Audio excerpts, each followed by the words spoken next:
Hello everybody, welcome back to my YouTube channel. As always, I am Timothy Kennedy and I finally got to see Bring Her Back. I got to go to this thing that I didn't know AMC actually did. They do these things. I don't know if it's on Tuesdays or Wednesdays or Mondays. I have no idea what day it is. I just learned about this, but apparently you basically pay $16, so not even a full ticket, to go watch a random movie. And I guess either sometimes they show you movies that haven't come out yet, or you always get to watch a random movie that has not come out yet. I don't know if they do this for every film. I don't really know how this works, but I did think that was really cool that you just get to pay $16 and maybe get to see a really cool movie like way before it actually comes out. And I think that's really dope to do.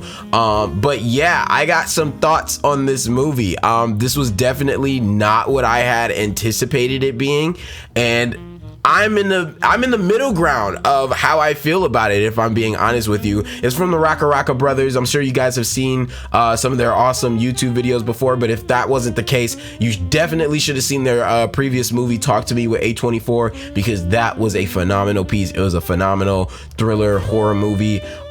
This one definitely made me close my eyes and not be able to handle stuff. So if you were wondering if this was gonna be like either not as scary or gory or any of that, it definitely was. It just caught me by surprise of what it actually went with. But yeah, if you guys like movie stuff and all things when it comes to the entertainment industry, please feel free to hit that subscribe and like button. I would love to have you guys here in the family. But anyways, let's get into the Yapathon. So me personally, when it comes to, you know, these sort of movies, I go in there with no thought in mind besides what I saw from the trailer. Is this gonna be scary? Is this gonna be gory filled? Like, what type of horror am I really expecting, and what did the trailers give me? Now, me personally, until I started making content on trailer reactions, I actually tried to not watch that many trailers because I did feel like that they go and spoil stuff, and I don't want to be spoiled. I would rather sit there and be like, brother, what is happening? What is going on? So I did end up watching, you know, whatever that they did give out about this, and this movie completely was not what I thought it was. In my honest opinion, this movie was a drama movie with thriller and gore aspects in it.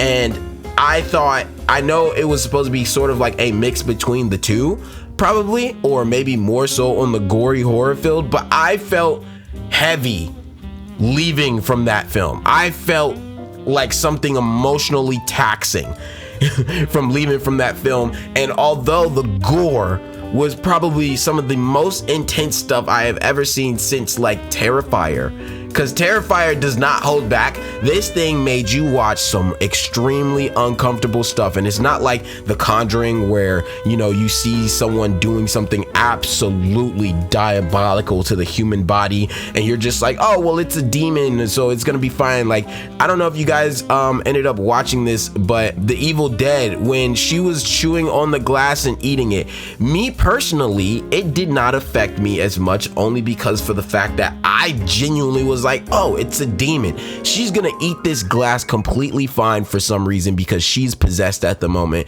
and she's trying to just make fear in the other humans, right? And look, when she was swallowing the glass and stuff, it literally just swallowed through like she was eating rock candy. This did not do that. This was still a human being going through some stuff. You could see the bodily harm that was going and happening to the person, and I thought that was absolutely demonic, because what in the world made them come up with the creative aspect for that? Half of this movie I was like moving my body, I was stretching. You should have seen me, bro. I was like yo, who did this? But yeah, I definitely was covering my eyes. But besides that point, I feel like the overarching story was probably not only the most significant, but it was the thing that made me feel the way I did when I left. The gory aspects definitely were there and they definitely affected me as I was watching the film, but 100% the story is the thing that made me be like, oh man, after I left this film.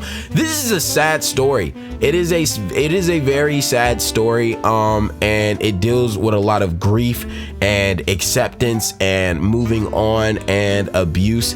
and the things that it can do to people, you know, when you are going through these things, and just how strongly someone can feel when someone leaves so abruptly, you know what I mean? And I'm sure, you know, everybody has felt that before, you know, where someone was just taken from them abruptly. And it's just like any other horror movie, where what are you willing to do to attempt to get them back? And look, some people are able to grieve, but understand that, you know, these things that's just life, and they move on with themselves regardless of how difficult it is.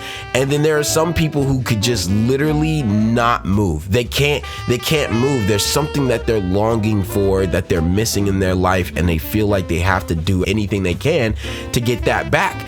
And, you know, I like to view this as some sort of like a pet cemetery in a way, where it's like the grief is so strong that it ends up affecting everything else you do, and everything you're doing is affecting other people in a negative light. And this is what that entire movie was, to the point where I felt heavy. Game of Thrones, bro. Game of Thrones is all I'm gonna say. This movie is like Game of Thrones. You think stuff's safe, and it's not safe. It's not safe. And you think, oh, well, this has to be well, and then it's not well, and you say, well, dude, what the flip? Are you serious? Listen, sometimes I feel like when you get movies or TV shows like that, where they just do things to certain people, and you're just like, dude, come on.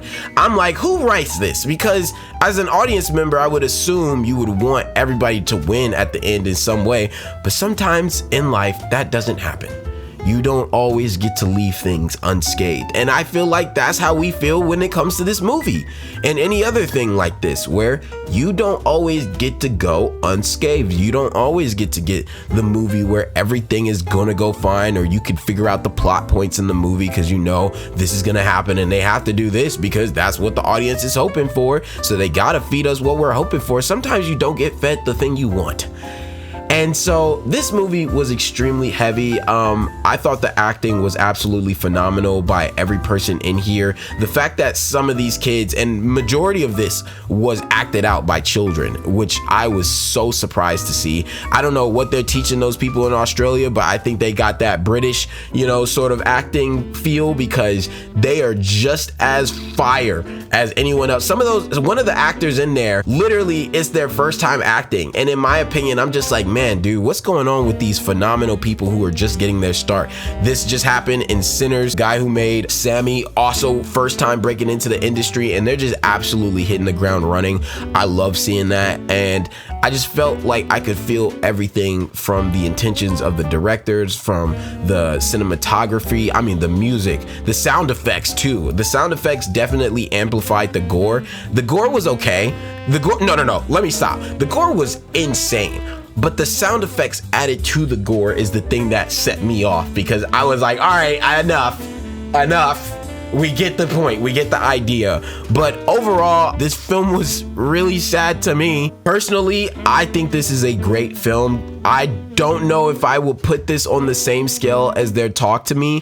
I don't know if it's the fact that I felt like Talk to Me was aimed more toward horror and stayed within that genre while still having a heartfelt storyline, versus this one I felt like had an amazing dramatic storyline, because they trying to clap, they trying to grab up them Oscars. Hey, look, one thing I've learned when it comes to thriller and horror movies, if your movie is prioritized as a drama with thriller and horror aspects like Substance, or how some could say Sinners is, right? Or how The Exorcist is, or how Get Out was, then there is a realm where you could get nominated for things. Because as long as it stays in a scary aspect, but it has a heavy acting and dramatic feel, you can get in there.